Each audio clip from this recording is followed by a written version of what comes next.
Hi, in this video I'm going to show you how to configure inter-VLAN routing using a Layer 3 switch.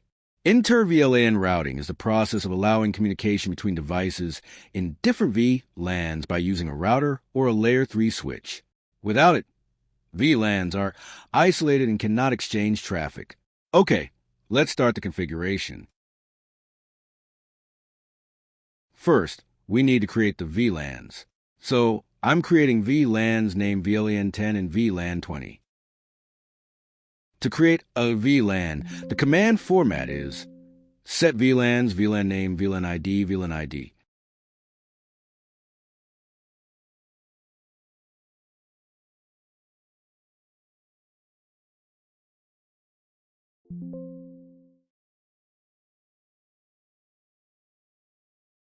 Okay, the VLAN creation is complete. This is the first step in setting up inter-VLAN communication, especially if you're starting as a beginner. Now that the VLANs are created, the next step is to bind each VLAN to its Layer 3 interface. This means I'm linking VLAN10 to IRB.10 and VLAN20 to IRB.20, so they can act as gateways for their respective networks. To bind a VLAN to its Layer 3 interface, I'm using command set VLANs, VLAN name L3, interface IRB and ID. It's a good practice to keep the IRB unit number the same as the VLAN ID, because that makes maintenance and troubleshooting easier. This command links the VLAN with the IRB interface, which will act as its gateway interface for devices inside those VLANs. Next, I'm assigning IP addresses to each IRB interface.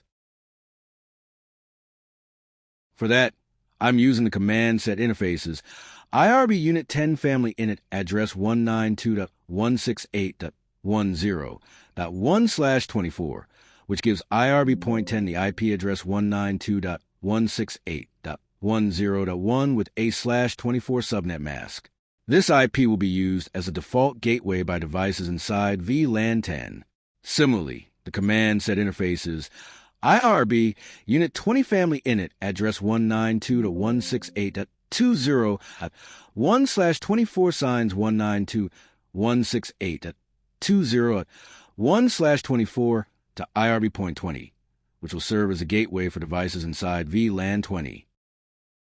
Remember, without assigning IPs to the IRB interfaces, PCs in different VLANs cannot talk to each other. The IRB is the gateway interface, but the IP you configure on it is the actual gateway address. No IP means no inter-VLAN communication. Here I'm creating a DHCP pool for each VLAN. First VLAN10, then VLAN20. For VLAN10, I set the network as 192.168.10.0/24. Define the usable IP range from 192.168.10.10 to 192.168.10.100, and configure the lease time to be infinite, so the assigned IPs don't expire. Finally, I assign the router address 192.168.10.1. This is a gateway we configured earlier on IRB.10. That gateway is crucial because it's the IP that PCs in VLAN10 will use to reach other networks. Without it, devices get an IP but remain stuck inside their VLAN. With this setup, PCs in VLAN10 automatically receive an IP, subnet mask, and the correct gateway, enabling smooth inter-VLAN communication.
Here the VLAN20 DHCP configuration starts.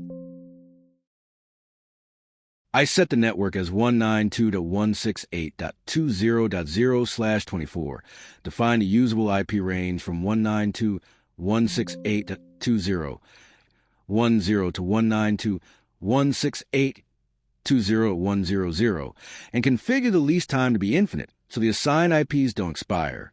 Finally, I assign the router address 192.168.20.1.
We've now finished the DHCP configuration for VLAN20.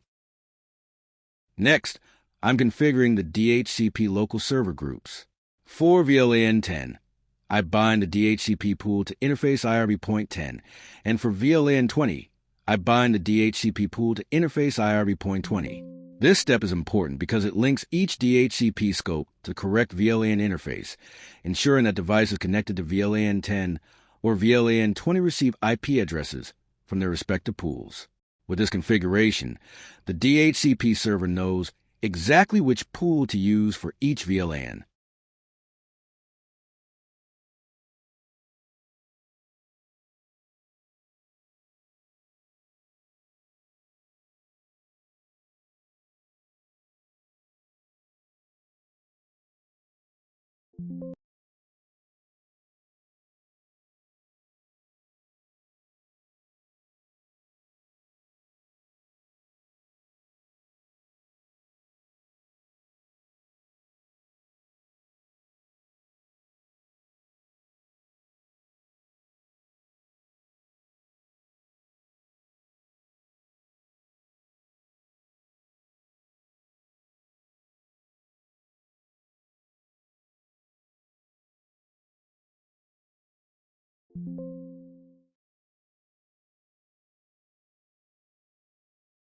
Now that our configuration is complete for both VLAN10 and VLAN20, let's do a commit check. This will verify the syntax and ensure there are no errors before we commit the configuration to the device. There are no errors, so let's commit.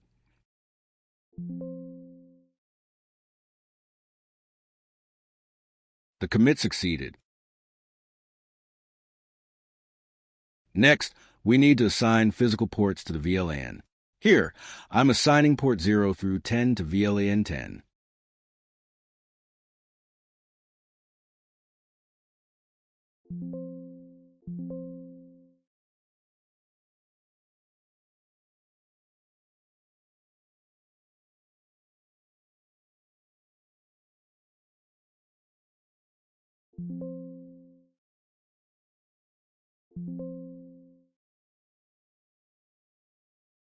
And ports 11 through 20 are assigned to VLAN20.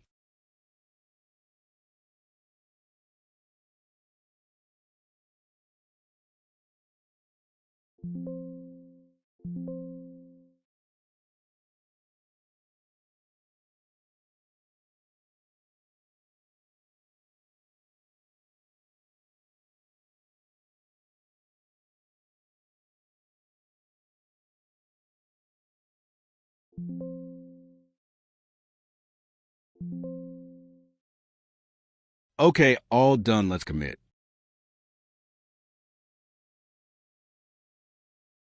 Now I'll run the command show interfaces terse IRB. This command filters the output to only show IRB interfaces, which are our layer 3 interfaces tied to VLANs.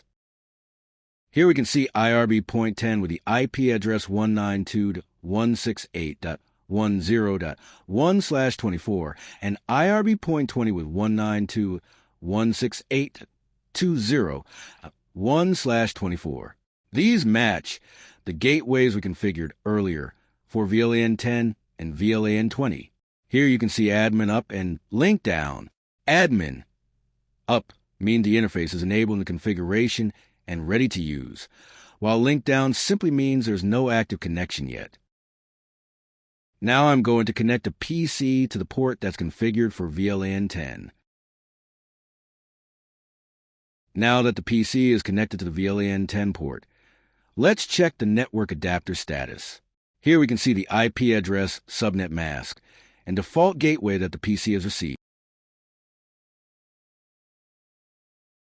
Now we're back to configuration, and I'll run show interfaces terse IRB again. This time you can see the link is up. That means the IRB interface is not only enabled in the configuration, but also has an active connection, since the client from VLAN10 is now online. In other words, the gateway is live and traffic is flowing. Next, I connected a PC to the VLAN20 port. Checking the network adapter, you can see it has successfully received an IP address, subnet mask, and gateway from the VLAN20 DHCP pool. This confirms that our VLAN20 configuration is working correctly. Let's go back to configuration and run show interfaces terse IRB again. Now you can see that IRB point 20 shows a link is up, which means the interface is enabled and has an active client connection. This confirms that VLAN20 is live and working. Now I'm on the PC connected to VLAN20, and I'll run a ping to the PC in VLAN10 at 192.168.10.10. As you can see, the ping is successful. This confirms that both VLANs are configured correctly. The gateways are active, and devices in VLAN20 can communicate with devices in VLAN10. So this is how we can configure inter-VLAN routing using a layer 3 switch.